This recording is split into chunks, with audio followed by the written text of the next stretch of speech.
if we heal this old trauma from your past, especially from your childhood, then that part of you is not going to want to punish itself. It's not going to feel like it has to pay the price. It's not going to feel that it needs to kill itself in order to get attention or be loved.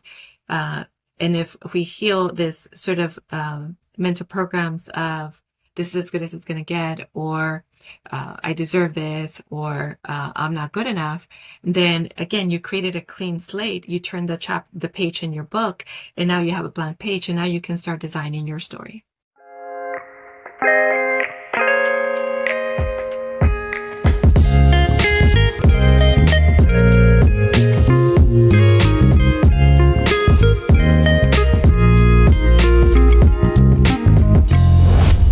To a Broaderlands podcast. The opinions expressed on Broaderlands podcasts are those of the guest speakers and do not necessarily reflect the views of the host or Broaderlands podcast. Maria, welcome to Broaderlands podcast. It's an honor. Thank you. It's my pleasure to be here. Yeah, it was pretty cool. I got to meet you at the expo and chatted a bit, and you had a lot of people trying to talk to you. I stood in line, but here we are. So it's that was a fun event. Yeah, it is. I look forward to next year. So maybe before we get started, you can share a little bit about who you are and what you do, if you don't mind. Absolutely. Well, I like to consider myself a facilitator of designing life. I like to help people design the life that they love living. And that starts with the inside, who they are, their relationship with self, and then the relationship with the world. But my work started actually many years ago when I was about 5. When I was about 5, I started seeing angels, spirits. I started doing astral travel. I started going through to other dimensions and other timelines. So I say that I came in awake. I didn't really forget. I didn't shut my gifts down. And then later I found out that I come from a lineage of curanderos, shaman healers, my mom, my grandfather, my grandmother, and then their grandmother. So it's been really interesting, to move, like I was born in Mexico, to move from Mexico to here and experience sort of not knowing anybody and not, being in your own little world. And that actually created some lack and some scarcity and some fear for my parents. And because of that, and especially because of the fear, they didn't really want anybody to know who I was. They were concerned that people would ask me to do things for them, and I wouldn't know what to do or how to do them. So my earlier years that I advised me not to really talk about it. So my work early on was with spirit. So what I would do, or what my angels and guides help me do, is take me to somebody and work with their spirit. I would work with either retrieving parts of their spirit. I would work with awakening their spirit. I will work with freeing their spirit. Oftentimes their spirit was trapped in another timeline or another dimension, or was held by other entities, like demonic entities.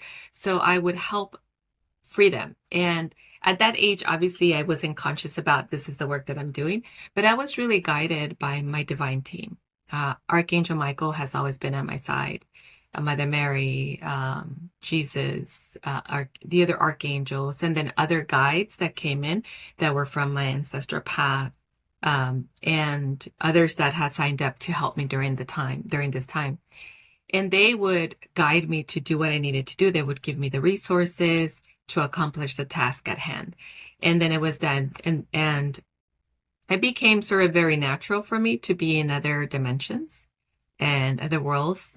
And as I went on through my life, I, didn't really express it out in the world, but it really got amplified. I wouldn't say amplified because instead of out of control, when I went to college, I remember being in my dorm room and portals opening up and people coming in through the portals. I remember having all types of beings, galactic beings, demonic beings, light beings, not at the same time, but they would just come in. And it was my first year in college, so I was about 18, came home and I told my mom, I need to do something about this because it's really getting overwhelming. I'm not sleeping because the moment I start falling asleep, there they are. So I said, I need to do something about this. And we had a friend, long-term friend, who was also a shaman. And she had actually initiated me because she knew who I was and the work that I was doing in the astral world. About 8 and 9, she started initiating me and doing sort of protective ceremonies and then helping me work with my spirit, and especially in the sleep realm. So I went back to her and she said, okay, it's about time. Let's do it. And I started with the tarot. And so from there on, it evolved to many different things: tarot, Akash, um, numerology, and my gifts were always open. So psychic mediumship, since my spirits were always showing up. And now the work that I do is freedom, empowerment, wealth, consciousness, and human potential. So that's the theme. So health, wealth, self-actualization.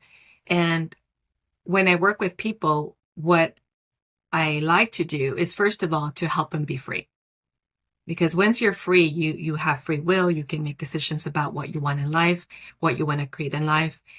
You can free yourself from whatever attachments. You can reprogram your mind. So that's the work that I do, and that's the work that I love and that is very fulfilling. I still help clear entities.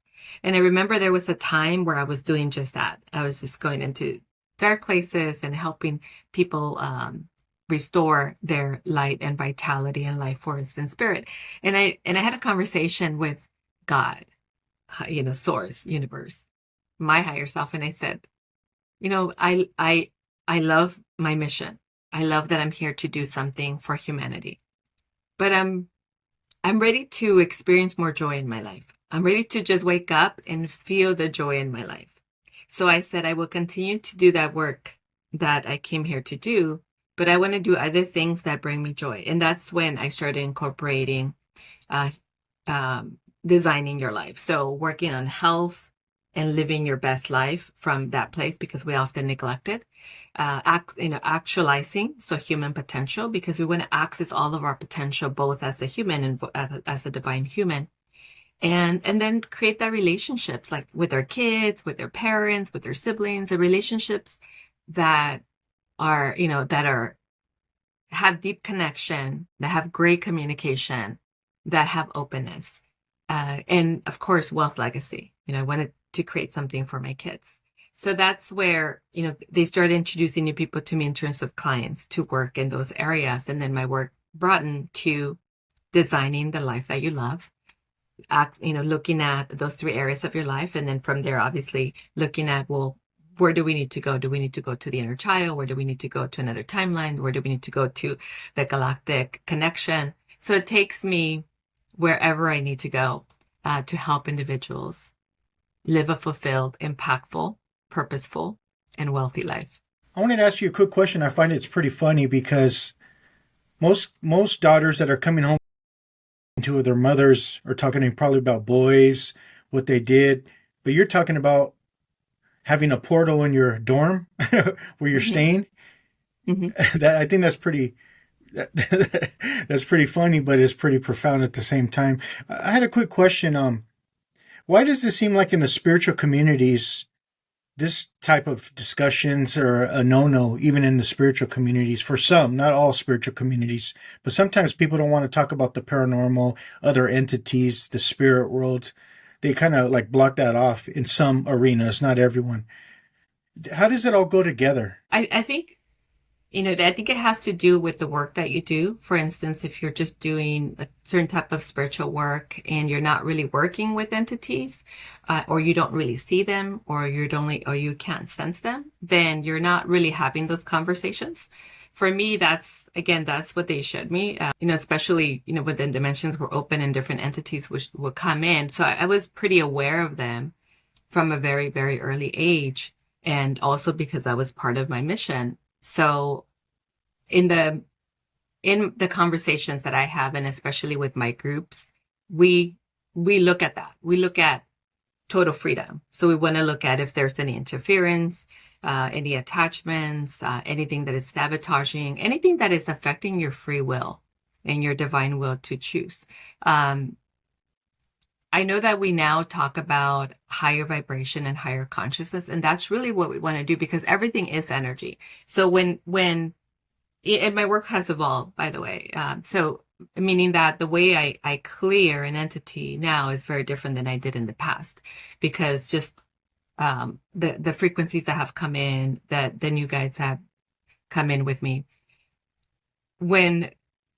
When we work with people, it's really about raising their vibration. And I think that's where we want to be. We don't want to let people, or we don't want to facilitate people staying in that darkness. So we talk about higher consciousness, we talk about higher vibration, we talk about frequency. And that's part of the shift actually that I also created. Instead of talking about, let's see what's there. Let's acknowledge and embrace, and then with love and kindness, move into your power and release that. But let's look at what can I create from here. So I move in from all the things that were in the way to all the things that now they can create. So creation is an expanded energy. I am in creation, I am creating, I am designing, I am co-creating, I am manifesting. That's a very high energy versus, I have these attachments, or I have have to clear these entities. And I do try to encourage people, especially the people that come to see me, focus on creating. Don't focus on what you think is wrong with you, or what you think is in your field, or what you think is attached to you. Focus on what can I create, because that's going to raise your vibration. And the more you raise your vibration, the less things get attached to you, or the less things can influence you. I appreciate that. I come from the 12-step community. I got sober in 2009. And somewhere during that process, I stopped wanting to call myself an alcoholic because it's a custom in meetings, because I felt like that was not healthy for me. Maybe I'm grateful to be here. I'm a grateful member of blah, blah, blah. But to say I'm an alcoholic, I felt that was unhealthy, yet people were upset or even questioning, why are you trying to be different? Why don't you just say you're an alcoholic? Because that doesn't seem right with me. It's kind of Right. similar It's to an what you're identity. saying. Yeah. Mm-hmm. Yeah. That's a big thing that we emphasize. It's, where you are now, it's an identity. It's something that you're accepted that you are. So to shift and raise your vibration to something higher or someone higher, then you get to change that identity. So I'm an alcoholic to I am sober, and I am sovereign, and I am free, and I am the authority of my life. So it changes that vibration. The same thing when I work with people that had some trauma in their life, and they say I've survived, or they had an illness or disease. Well, let's look at the power. So I ask them, let's look at the power, or let's look at the energy or the effect when you say I am a survivor versus I am a creator, or I am free of that, or I am responsible. So it does change the vibration that you're in, and it moves you and amplifies you. And especially because the mind works in a way that whatever you give it, it makes true. So if you say I am a survivor, then you're always going to be a survivor. If I am this, then there's always going to be something sort of that brings you back, links you back to what that is. But if you release that identity completely, like lack, scarcity, or failure, all of that, then you're allowing more space for you to bring something else in that is much more powerful. And the more you bring it in, the more you're pulled from that previous identity, from that previous energy, from that previous frequency into a higher one. And then it creates, again, this amplification and expansion. Thank you. I really appreciate your answer. You commenting on that, because you're confirming some stuff for me. So thank you. I wanted to rewind it and go back to entity attachments, because I find that fascinating. I was talking about the 12-step community. I used to be an alcoholic. Carl Jung said something in Latin one time, and he said, spiritus contra spiritum, means spirit against spirits. You brought up attachments, and do you see, you can literally see these attachments on people? And if so, do you see them a lot with people that are suffering with addiction and unresolved trauma? How does that look? Yeah.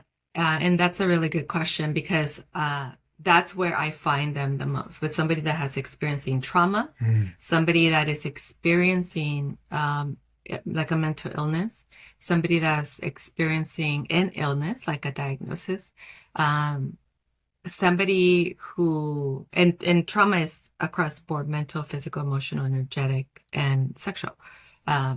So any of those areas, because what happens when we experience trauma, so one of the things that I notice is that the spirit is pushed out of the body. It's Yeah, if you can remember Doctor Strange when he gets pushed out of his body, right? So that's kind of what happens with trauma is when you experience trauma, your spirit gets pushed out. Although your spirit is used to actually being out of your body, but this time it was pushed out. A lot of times your spirit has a difficult time coming back to your body. One, if you don't have a relationship with yourself, so self-love, self-acceptance. One, if you don't have your own will, like if you're being manipulated, if others are manipulating you. Uh, Two, if your vitality, if your life force, or three, your vitality life force is weakened. It has a hard time coming back. So because the spirit is not in the body or around the body, there's sort of no protection. And other things can come in and try to occupy the body. So you'll have discarnate spirits, disembodied spirits, so sort of other spirits that are looking for a body. You'll have demonic attachments. And especially after the trauma, if you experience a low emotion like, why did that happen to me? Or I don't feel good enough anymore. Like if there's a blow to your ego, like not good enough, feeling shame, feeling anger or resentment or sadness or grief, any of those lower emotions, or like an incubation for entities, they create that space. So I find that when somebody's going through that, there's a lot of that. And actually, once that's clear, you see a big shift in the person. You see a big shift in their energy field, in the way they're thinking, the way they're processing information, because they have more awareness, because they have the connection to their spirit. They have they're more in their body, so they feel more present in their environment, and so also they start activating their will to choose what they want, their will to make good decisions, their will to say no to things that are not in their highest good. So I do see a big difference when we work with people that have had any type of trauma or addictions or mental health. Thank you. Yeah, I still have that in me a little bit that you're not good enough. And I know that stems from my childhood, even probably beyond that. But I still have that still, which Do you is, want oh, go ahead. go ahead? Yes, no, please go ahead. No, which is pretty interesting because I could feel it once in a while crop up. How do you completely Mhm. get rid of that? Yeah, good question. So I want to answer that question, but I want to complete the question that you asked me earlier about how I see them. So when somebody presents themselves, it's like a movie, it's like a movie, and I see the individual, and then that individual has sort of different scenes in the movie. And the scenes begin to unfold, and a lot of the scenes are like what happened, like the trauma that happened, or the feelings that they're having, or the thoughts that they're running. And I see the image, either it looks like a dark shadow, or I can see like the full image of the entity. Sometimes, again, it could be anything. Um, and if it's a dark one, it looks like a demonic being. It hides behind either the feelings, the emotions, or it hides behind the identity of the individual. So when I start working with the thoughts that the person's having, like for instance, I'm not good enough. We start working with that and we start clearing them and we start going back to the source. So that's how I work with people, to go back to the source. The not good enough is something that we adopted. It's something that you decided to believe, right? So if we start clearing and deleting and creating and we come back to the source and we heal what created that separation, often that separation is childhood trauma or trauma from other lifetimes. So if we heal that separation from you and source, or you and your higher self, or you and you, then those thoughts are not as strong. They may still be there, but you can discern them and you can say, okay, yeah, I see how I normally go in this direction. Now I'm coming back to me. I'm coming back to, I am good enough in this moment, or I am enough in this moment, or I love myself in this moment. So forgiveness, self-belief, self-acceptance, self-trust, worthiness, deservingness, owning your value, loving kindness, compassion. All of that are pillars of that shift that we're talking about. And, most of us have had trauma in our life, any variation or some combination of it. And we've separated from that part of ourselves, which is the true divine source, which is our higher self, which is source, which is God, which is universe. And then we adopted shame and blame, and I have to prove myself, and I have to make sure that others accept me, or that I live to somebody else's standard. But when we change and we start living for ourselves, and we start doing what we love, and we start having that relationship with God, universe, and ourselves, then the rest of the world, we see it as it is, meaning that we see the pain that other people are at, and we see that they're acting from the pain, or we see that they're acting from other things, and it doesn't affect us as much. So we sort of create healthy boundaries around us when we do that, when we come back to our true source, God, universe. And also when we have our relationship with spirit, when we bring our spirit back into our body, And the relationship with their spirit is self-love, is self-acceptance, is self-belief, is believing that we're divine creation, and that we're here for something really amazing, whether it's being happiness, or being a voice, or being a contribution to others, or being a leader, or being a facilitator, or being a supporter, or being an advocate. But when we start believing that as our new truth, then the old truth loses power, and it doesn't have the grasp, and then it gets to the point where it doesn't really have anything. And again, coming back to who am I, more than this body, more than this mind, I am source. I am the embodiment of source. I am the embodiment of creation itself. I am the individuation of that, and that I am. And then when we hold that space in our heart, if we just hold that space for a moment of who I am in that moment, and we allow our heart to be filled, and then we feel our heart filled, and then we allow our mind to be filled, and we also focus on the light in the center of our head, then we know that when we know who we are. And then when we come back to this place again and again, the light in the center of our head, which is us as the authority, us as creator beings. And then we hold love in our heart, and we keep holding it, and we keep holding it, and we keep holding it. Then it becomes inevitable. Then you are free. Then you are more than enough, good enough. You're amazing. You're magnificent. Thank you. So that voice, oh, go ahead. No, I was just going to say, I saw the shift in you, the little smile and the energy clear. Thank you.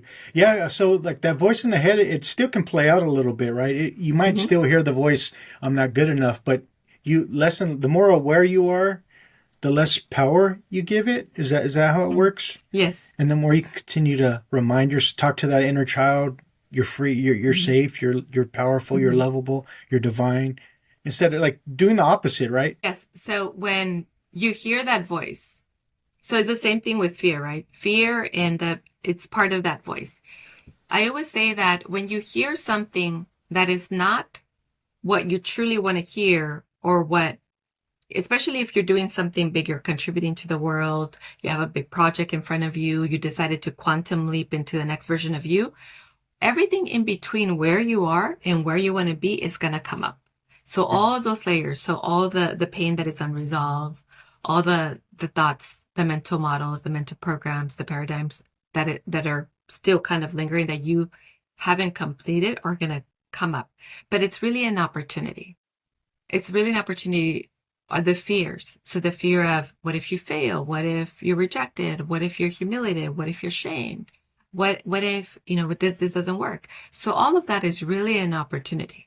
It's an opportunity for you to first look at those parts of you that are still afraid, and those parts of you that are still hurt, and say, I love you. I love you. Because that's what your body, your mind, your inner child is trying to communicate with you. Your inner child is saying, that feels really overwhelming for me right now. I wouldn't even know what to do with it. And I'm afraid that I may fail. And you say, that's okay. That's okay. You invite the part of you to walk the journey with you. And you say, I'll take care of it. All I want is for you to be here with me. So you're bringing the inner child in, and you're creating a safe space. You're creating acceptance. You're creating a space of love. You're also releasing the inner child from the burden of creating. A lot of times we create from the inner child, and things don't work out because the inner child is not as knowledgeable as the adult, right? Or doesn't have all the resources that we do as the adult. So we want to recognize, where is this coming from? Is it coming from the inner child?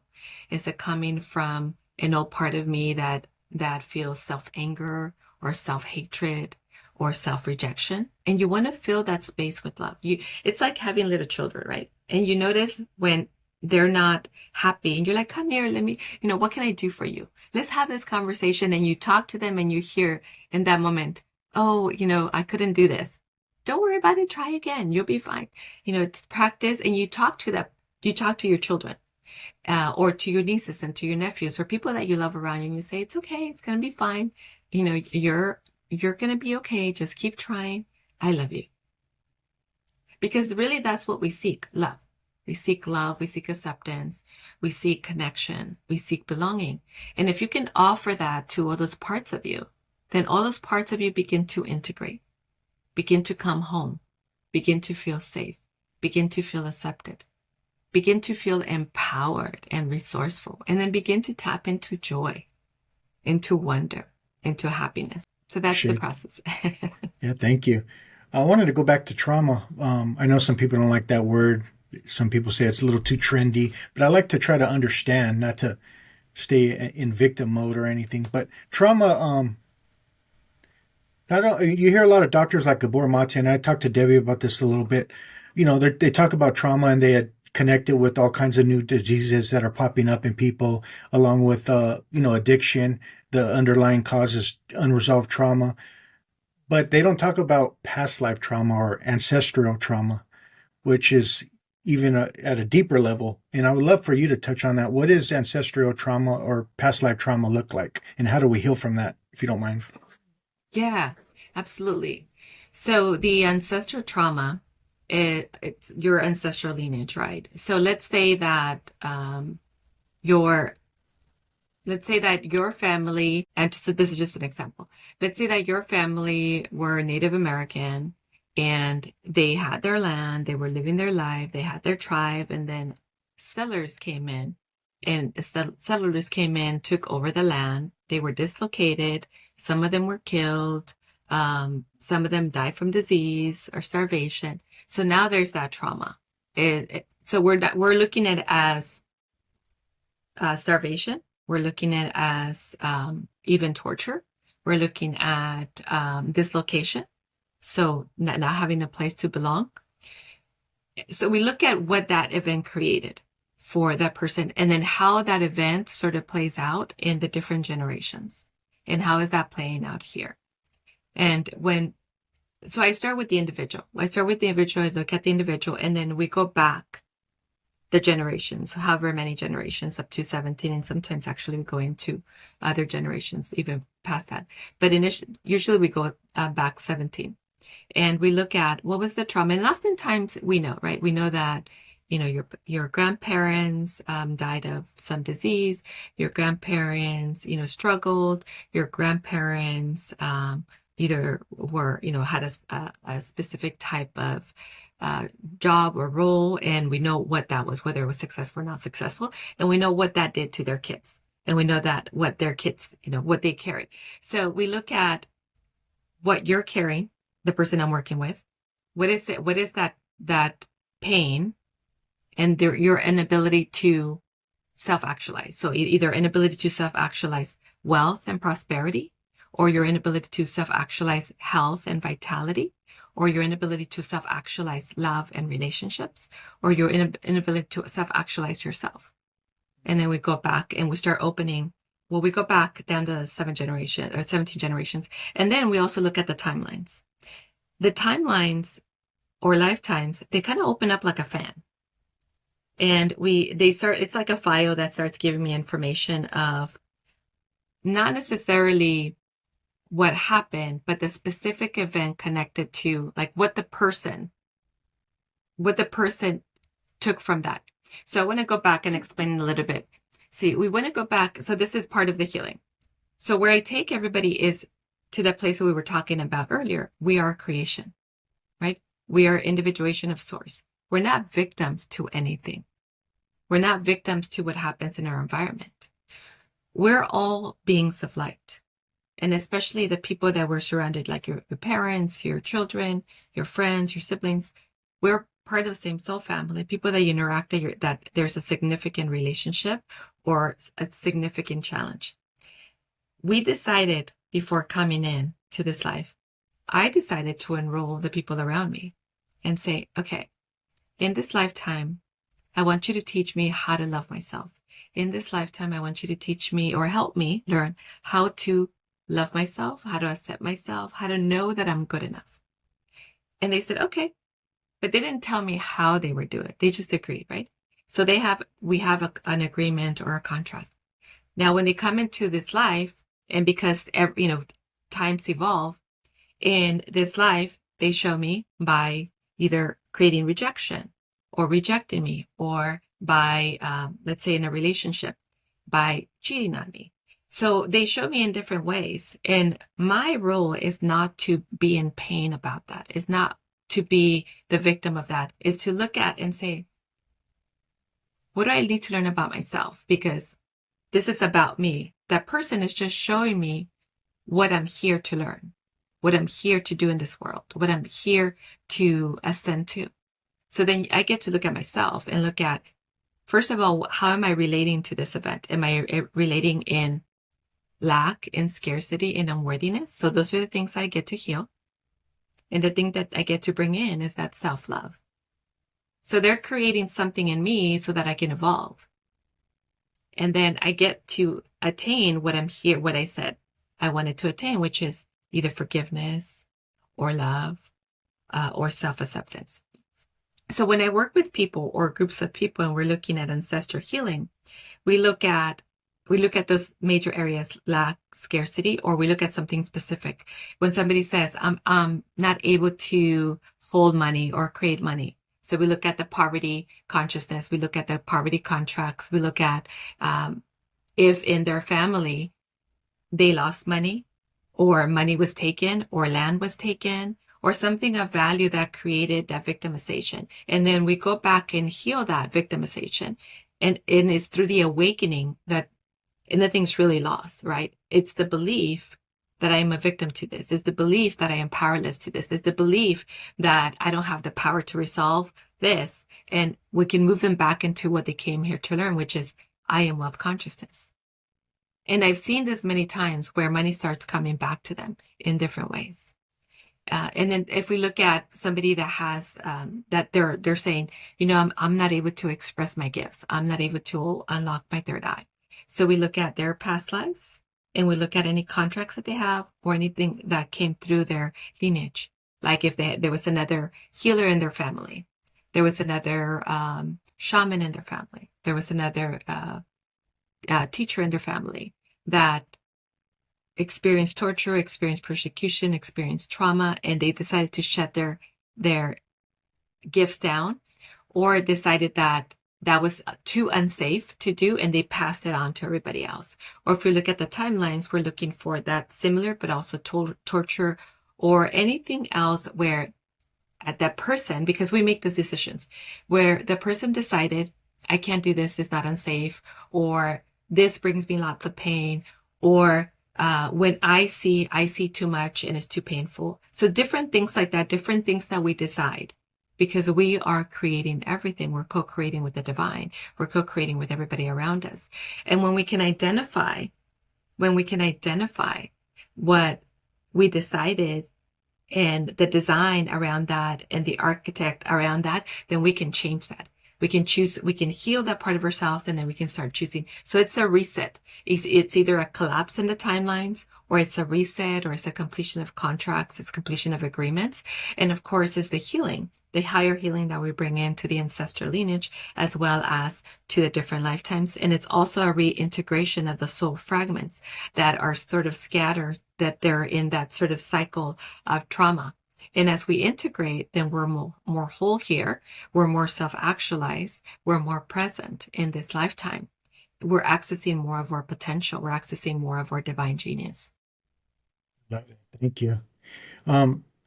So you're saying that our life is our guru and everyone's a mere reflection of self to help us Yeah. evolve. We are, we decided all the lifetimes we had, we've decided to take a journey. It's like the skit or is the chapter in our book, right? That's the chapter we're in. And everybody there is not really there to take us out, to suppress us or to punish us. But when we show up a certain way and we have certain agreements with them and we decided that we're going to learn certain things, then it looks that way. But when we remember, oh yeah, that's right, I'm a creator. That's right, I'm a creator being. I'm source within me. And I don't have to accept this anymore. I don't want to accept this anymore. Now I want to change this. I want to change the way the world sees me. I want to change the way I show up in the world. I want to change what the world's reflecting back at me. And that starts here, because the world is just reflecting back how we're showing up. So, like soul contracts, do we choose our family we're gonna have this experience with? And I'm asking that because, like, I have a family right now, and I love my family to death, and I feel like I'm in the middle, but um, this group ain't talking to this group. It's kind of like a toxic and a lot of collective trauma within my family, but I feel like Mhm. I'm in the center of it, just trying to be um, an example and there for everyone. But was that all pre-planned? Do you believe? Well, I don't want to say that it was pre-planned in this way, but it was agreed upon that you were going to come together. Remember, I Mm. said they don't tell you how they're going to do it because we come into different environments, different different, what was back in 1800s is different what it is right now. So it's, you come in and you express what you say you were going to express, but it's really to learn. So we choose our parents. Or siblings choose, so if you have siblings, they also choose your parents. So now you're together in the family. Families, I think we all have that, like there's healing to be done in our family. And especially if you're the one that's doing the healing, you can see more of what's going on. And sometimes they can't see it because they're not doing the work that you're doing. With family, you want to see them, we're really with everybody. You want to see them where they are. Like everybody is a divine being. So you want to see everybody in their magnificence, but we also want to recognize where they are, meaning that if they have a limitation and they're unwilling to change it or they're unwilling to see it, then you get to accept them and create that space for them to, at one point, maybe hopefully soon, they have a greater awareness of where they are. And a lot of times that happens by you, right? You being that frequency, you being that beacon, you being, because they see your evolution, they see that your joy, they see how you're changing, they see that you're becoming. And then when you're around them, there's a greater level of peace, or there's a greater level of love and compassion. There's a greater level of understanding. And that is sort of an invitation for everybody else to step into that frequency. So you'll find that as you're evolving, other people may start being more interested in evolving and changing. And, it's like the collective, right? If one person believes a certain way, and then now another person believes a certain way, and they're all sort of carrying the same belief systems, now you have this collective energy, which could be very powerful, or it could be debilitating depending on what the belief systems are. So it's the same thing with family. You're holding that space, you're that beacon. Eventually, you're going to have somebody else join you. And now there's two, and then there will be three, and then there'll be four.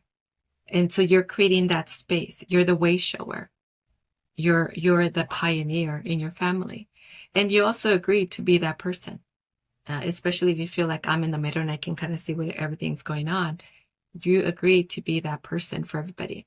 So also the more you heal yourself, you're healing the generations forward and back.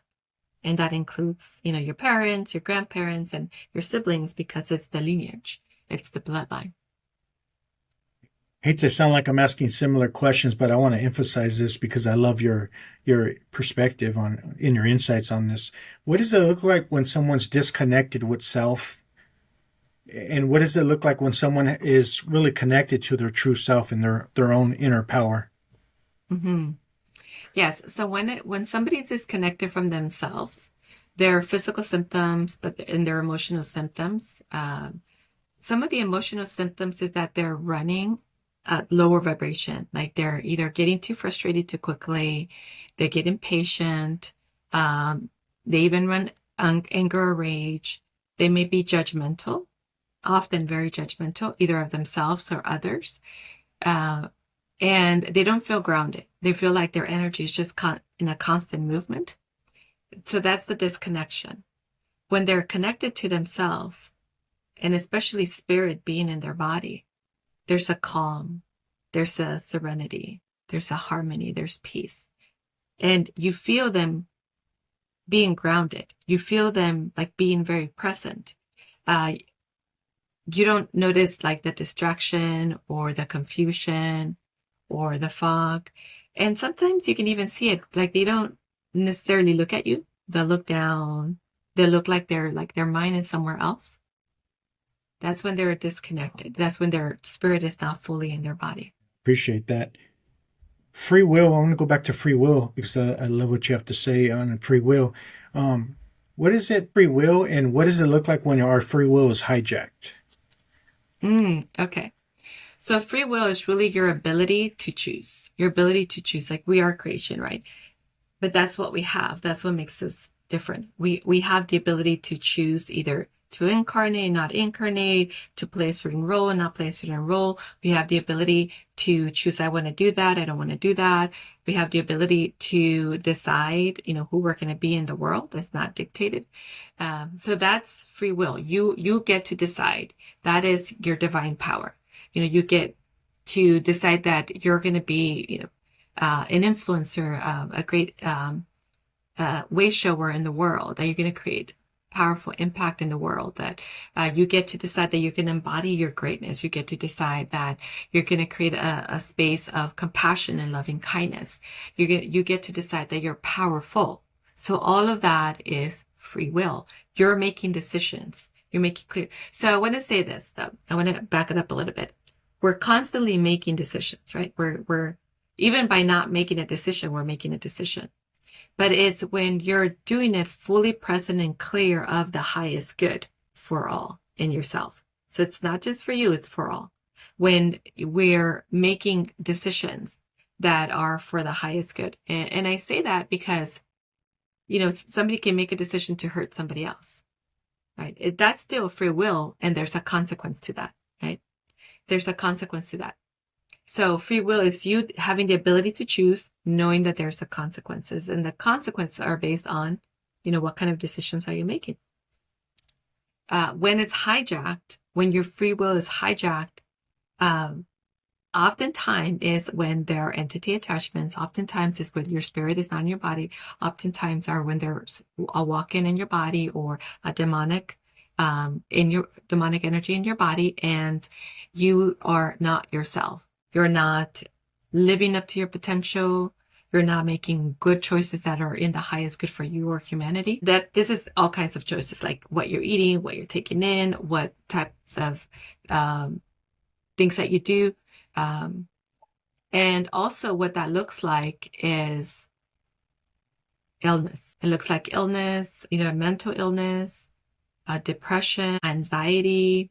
It may even look like post-traumatic stress. Or social anxiety. It looks like the world is against you. It looks like you can't exist in the world. It looks like the world is not safe for you to be in. Or it looks like it's always somebody else's fault that something is happening to you. And again, so it's a whole variation of, so you're still making decisions, but they're not decisions that are getting you closer to who you're meant to be, who you want to be in the world. They're not decisions that are bringing you more joy, more happiness, more prosperity. They're not decisions that are opening up new possibilities, new opportunities.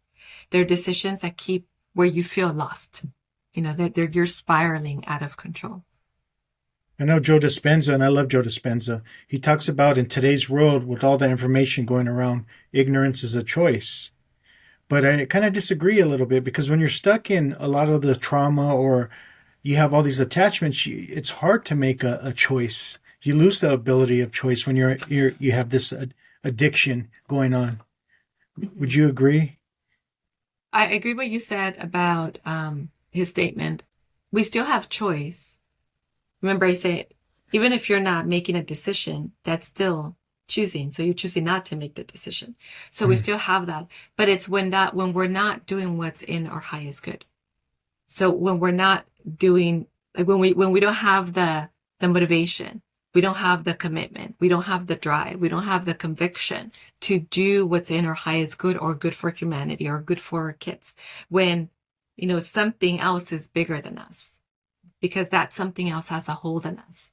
It's either deceiving or it's manipulating or it's taking their life force away. So that's when it feels like it's not really up to you, right? It's, because we still have the ability to choose whether it's making a little choice forward. But it does take coming back to that awareness. If you've spiraled really out, it does take either either somebody helping you out or you just saying enough is enough, and then just making those little steps and those little increments to come back to yourself. When I used to drink, I used to black out a lot. Do you think they hijacked me? Because I wouldn't remember a thing at times when I would black out. Was that an opportunity for some of these entities to come in and When you're not conscious, that's yeah? an opportunity for them to come in. When you are, again, when you're not conscious, or when you're not able to make a decision that it's in your highest good, and that could be drugs or alcohol or something else, or like trauma that happened, that's an opportunity for something else to attach itself to you, for something else, because what they do is they feed on that lower energy, and it sort of becomes an anchor. It it's like an infestation, like an infection that keeps spreading, because they're locked into that either you not being there, or into that old trauma, or into you not being coherent or aware or conscious of yourself. So they lock into that, they hook into that, and they try to hold on to you. So the way they try to hold on to you is bringing you back to that, bringing you back to that, so that you lose your power or your ability to make that decision, or your ability to be in your full awareness. If you look at the news, it's a lot of lower vibration frequencies going on. A lot of fear, hate, discrimination, us against them, survival mode mentality. And then you go to church and sometimes they focus on being a sinner and the negative aspects, even though they share a lot of beautiful parts as well. And then even in 12-step communities, you're on survival mode. It's like, it seems like, I don't know if it's just me or the outer worlds. There's a lot of negative stuff being fed to us for some reason. Do you believe it could be the entities or these elites working with these entities? I would say that it's a little bit of everything. It's fear. It's fear based. Mm. Uh, Fear cells, fear cells, trauma cells, crime cells. For the news, right? It's for the ratings. But that's one thing. It has to be something splash. It has to create shock. It has to create shock enough for somebody to be interested in wanting to watch that. Um, and there is a lot of negativity, and they do spin it that way for, their own reasons. I think what's important, and this would be amazing if we could all like kind of step into the awareness to either not pay so much attention to the news, or watch the news and recognize that they've already put their spin onto it, and try to Mm. see the truth of what is being told. So that we're not influenced, because it does. Like, you start feeling sad, you start feeling angry, you start feeling fearful, you start judging, it creates more of that separation, or creates, again, it keeps you in that space where you're not yourself and you're not in your power. So if we can recognize, okay, this is the way the media works, and I can see what it does to humanity. So I'm not going to be part of that. I'm not going to play into that. I'm going to watch, but I'm going to discern. I'm going to discern the truth about this, and then not get sucked into the consciousness of that. How would you define the ego? Yeah. So when I look at the body, I look at the body as a multidimensional being. The body is spirit, soul, energy, mental, so mental body, emotional body, inner child, ego, and victim. So I see them, but and of course we have the higher bodies as well, the light bodies, the crystalline body. We have the higher bodies, And I like to look at them as a multidimensional, or individuals as multidimensionals, because we are, right? We're multidimensional beings. The ego is a part of you that you created. Like, we created the ego. We created the ego to protect us. And that's all it does, right? That's its role, to protect you. So we can't kill it because it's a part of us. We can't get rid of it because it's a part of us, but we can integrate it. So it's like integrating your happy family. So we want to empower the victim so that she doesn't feel, or he doesn't feel victim anymore. They feel resourceful and powerful. We want to heal the inner child so the inner child feels safe, loved, and has connection in it, has a place to belong. We want to heal the ego that is always defensive. Like, no, it's always like them and us, or judging everything else and kind of trying to keep you from experiencing things, either especially pain.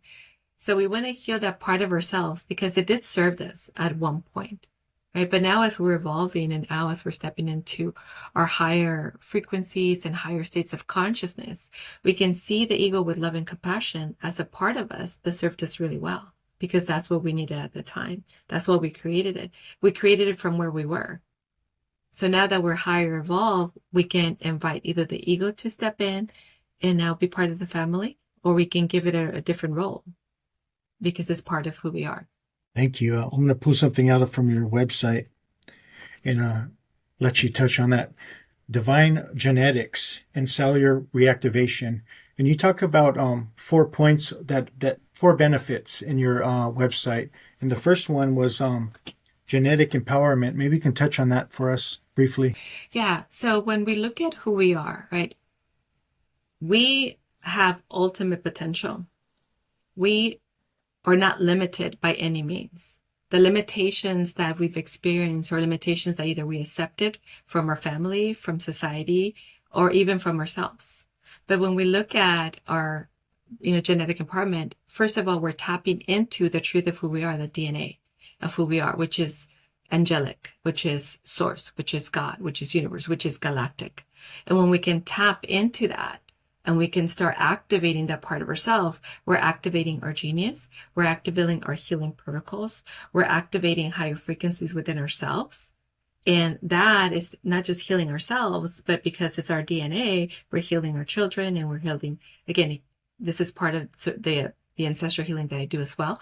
We're healing their generations, but we're amplifying our potential as well, because now we're tapping into more of the information that's available to us in our DNA, in our genes. And we're also deciding what we're going to accept and not accept. So if we came in with some disease, or if there was some marker in our DNA, we can decide, no, thank you. We can decide to repair that. We can decide that that's no longer what we're accepting moving forward.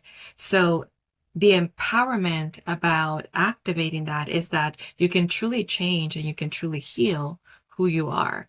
You can amplify your life by accessing the data and accessing the codes and accessing the frequencies that are available in your DNA and available to you. Thank you. Cellular rejuvenation. Yes, cellular rejuvenation. So I work on that level in the energetic aspect of it, as well as in the nutrition and movement. So cellular regeneration is the restoration of the light of your cell. It's also cleansing the cell. So one of the practices that I do is I pull up the master cell or the mirror cell or one of the stem cells, and I look at what is sort of the gunk, what is the debris that is being held in the cell. And a lot of times that's composed of everything that we've been talking about. Some of the belief systems, some of the emotions, some of the trauma, some of the ancestral trauma. And we begin to clear it out. We've been to release from the cell. And the cell may show up in different ways, just like the DNA. Like the DNA has, double helix. Sometimes it shows up broken. Sometimes it shows up in different colors. Sometimes it shows up with different parts are black. So it indicates where we need to go. The same thing with the cell. It's, either the mitochondria or just the cell or the cell wall.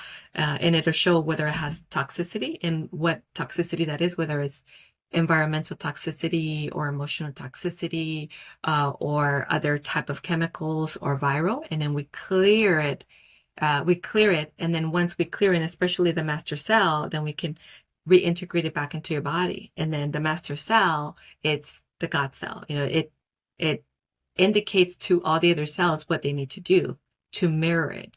So they start coming back, they start mirroring, and they start healing, they start modeling it. And then that restores the cell. And I like to do that, especially when somebody has had significant physical trauma, or an illness, like something like cancer or a disease in any of the organs. I like to heal. I like to start there or go there because we're physically also looking at the body, and we're energetically and physically and emotionally. And once we can heal all of that, then what happens to the individual is that they feel more vitality, they feel more energized. A lot of times their results have completely changed. I remember a client that had prostate cancer and it was spreading. And so in one of our sessions, we actually contained it. He had a contract. We couldn't remove it. It was a contract that he came in with prostate cancer, and I think it was his one of his family members. So what we could do, I asked, okay, so what else? What can we do? How can we help him? And what was suggested is that we encapsulated. So we actually pulled it in and we encapsulated so that it wouldn't spread anymore. And later, his wife told me that he went back and he went back and he went back, and they said it's no longer spreading. It's actually contained into the prostate. And I've had a couple actually situations like that with cancer, where we either contain it or something viral where we release the viral strand. And especially when COVID, energetically, we would pull the COVID virus, or when they had the vaccines, we would clear the parts that were not healthy for the body, and we would just leave the part that was actually meant to work, and we would amplify that. So it was easy for the body to accept, wouldn't create so many side effects, and would accelerate the healing. And then we would release all the other debris that wasn't valuable to the body and wouldn't support the body. So that's how we do cellular rejuvenation. And of course, I do have a protocol of diet and supplements that I do when we're talking with the physical body and working with somebody on functional nutrition. A lot of people that you see that sticker around or T-shirts, F cancer. And I totally understand what they mean by that, but a lot of people don't realize if you don't do inner work and get rid of these trapped emotions and these negative belief systems, that's what's creating it. Would you agree? There's a lot of that involved in cancer. There's genetics, something we accepted from our parents. There's the environment, something that we're taking in from the environment. And of course, the emotions that are stuck in the body and in the field, what we're eating as well, that is creating that. So I like to approach it from the different directions, from the pain and trauma, from the emotional state, from the mental state, from the environment, from the nutrition, from any heartache that is there, any inner, like childhood heartache that is there. So I like to approach it from different directions and empower people with themselves, right?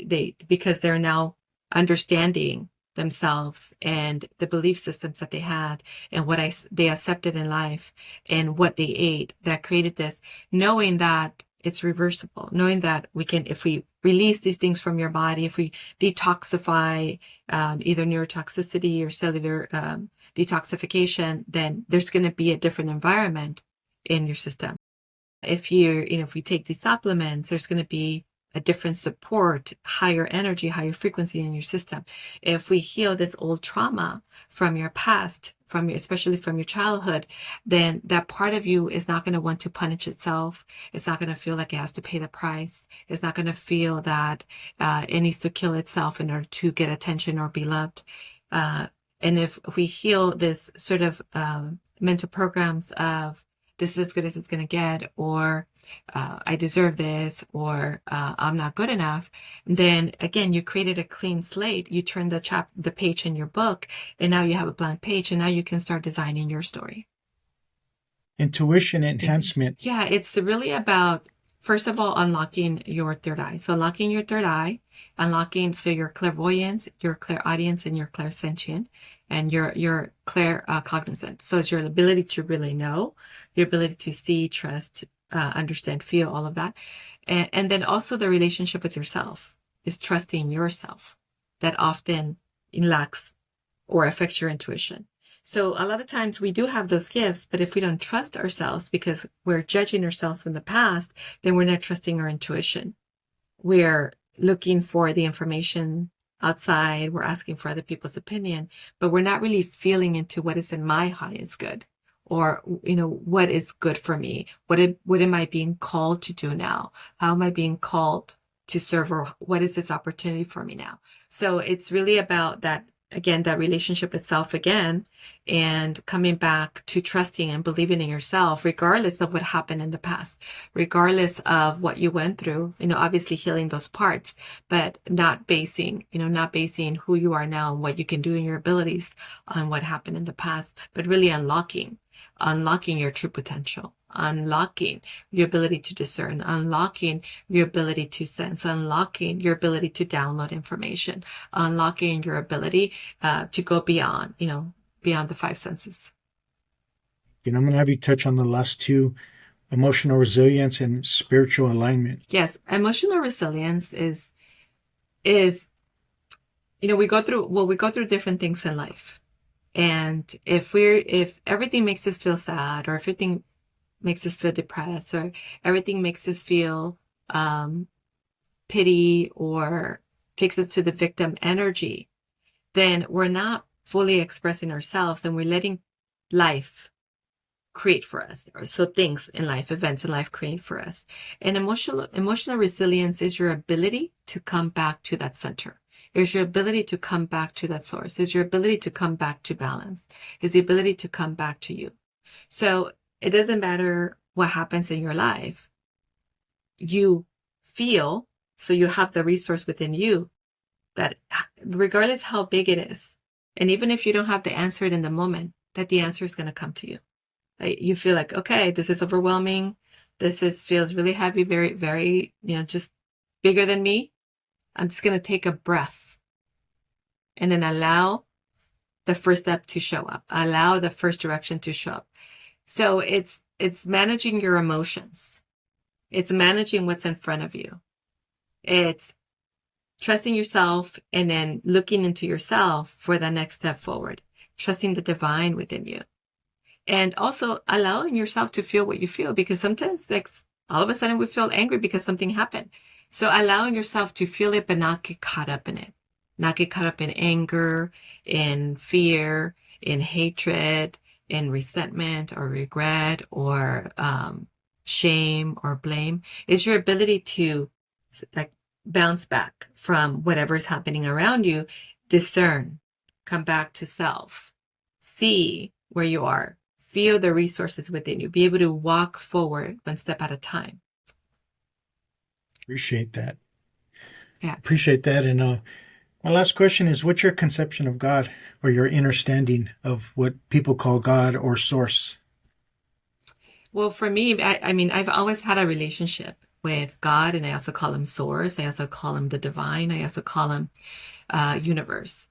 So for me, it's always been a light force, a presence, a support. It's a space where I feel full. I feel connection. I feel belonging. It's a space where I feel like everything is possible. And I feel like I feel that partnership when somebody else is working with me and alongside me and on my behalf. So for me, source is creation. It's who I am. I'm of God and source and universe. And I am also, the light of source, the God spark. So for me, again, I have that's my relationship, and I've had that since I was little. And I feel like I feel like I made the decision to have a relationship with God when I was little because of the things that I was seeing. I was seeing a lot of demons, and I was seeing a lot of uh, types of monsters when I was 4 or 5 and 6. So for me, it was really important to manage that fear and manage what I was seeing in front of you. And I feel like I was guided. I don't know if I decided, oh, God is the answer. I feel like I was guided, because I had guides around me, and I felt their support, and I felt their love, and I felt their presence, and I felt their connection, and I felt that space of wholeness within me, and I felt that space of home. Um, so that's how my relationship with higher power developed. And I talk to Source, God, every day. Every day, as soon as my eyes open, I feel into my heart, and you know, I ask for amazing things like, how can I serve in a bigger way? How can I be the best version of myself? How can I embody my goddess energy? How can I embody your wisdom? Or who can I serve today? Bring me whoever I am meant to serve today. So I have a conversation, and it's a dialogue, because I hear uh, God, and I hear my higher self, and I hear, my angels talking to me. So it's a beautiful conversation that I have every day, and it doesn't take long. It's like it's sort of, for me now, automatic. I wake up, and the first thing is like, "Hi, God," and we start that conversation. And then I wake up, and I'm already grounded, or I get out of bed and I'm already grounded. I'm already ready to go because I've already had the conversation. I've already asked for what I wanted. I already asked to embody the frequencies, the qualities, the characteristics to serve and create an impact in the world, as well as create for myself. Um, so it's very joyful, this relationship and the knowing of God. And through many meditations I've experienced, and I've seen images of what, we all have our image of of God, what God is, and what source is, and what universe is. Sometimes it's just a light, sometimes it's a silhouette, sometimes it may look like a face. And so I've had many instances when I've experienced, the presence, and even, being in the presence of God, in Goddess, mother, so father, mother. So that's, I hope that helps. That's my relationship, my interpretation. No, I Yeah. love it, and that's the first thing I do too when I wake up. I pray and I meditate. I get grounded with self, and it's such a beautiful thing when I do. It's like second nature now. I don't even have to think. I just I've done it so many times. That's just my body can take me to a meditation stance. I mean, a pose, or in prayer, better than my conscious mind at times. It's Oh, just because it's good. automatic. So Beautiful. yeah, that's Beautiful. pretty cool. Do you believe we all have spirit guides? I believe we do. I believe some of us are really meant to work with them and see them and interact with them. And I believe some of us, are here for something else, but we still have them, and they walk with us. And oftentimes, especially when we're dealing with something challenging, or we have a big project, that will show up. And again, we may or we may not see them depending on who we are, our awareness, what we're here to do. Do you see yours? Obviously. I do. And I do see, when people are working with me, I see theirs as well. I Oh, see their spirit guides. Often during meditation, they'll come in, or we'll call them in. Galactic beings that are also part of your divine team will come in. So yes, that's why I say I believe we all have them. We may not all be aware of them, or we may not all be working with them or have a relationship with them, but we all have them. thank you. I could talk to you forever and for a couple more hours at least easily. And but I want to respect your time, so I appreciate you coming on. Maybe you can share with us your links and website if you don't mind, so people Yes, can find you. current website is 360prosperity.com. That's actually setting up a different website soon, in a couple of months. But right now it's 360prosperity.com. And you can find me also on Facebook, 360 Prosperity, or Maria Martinez. You can find me on YouTube, Maria Martinez, or 360 Prosperity. Also on Instagram, 360 Prosperity, and TikTok, Maria Martinez, 360 Prosperity. Thank you. I'm gonna end it with the Tara Brach quote. And she says, "Perhaps the biggest tragedy of our lives is that freedom is possible, yet we can pass our years trapped in the same old patterns." I just want to say thank you for helping us become more aware and break those patterns. So thank you. Thank you. And thank you for having me. And I love all the quotes that you shared, by the way. Amazing. Thank you. I appreciate it. Well, take care. Thank you. Namastizzle. You too. Namaste.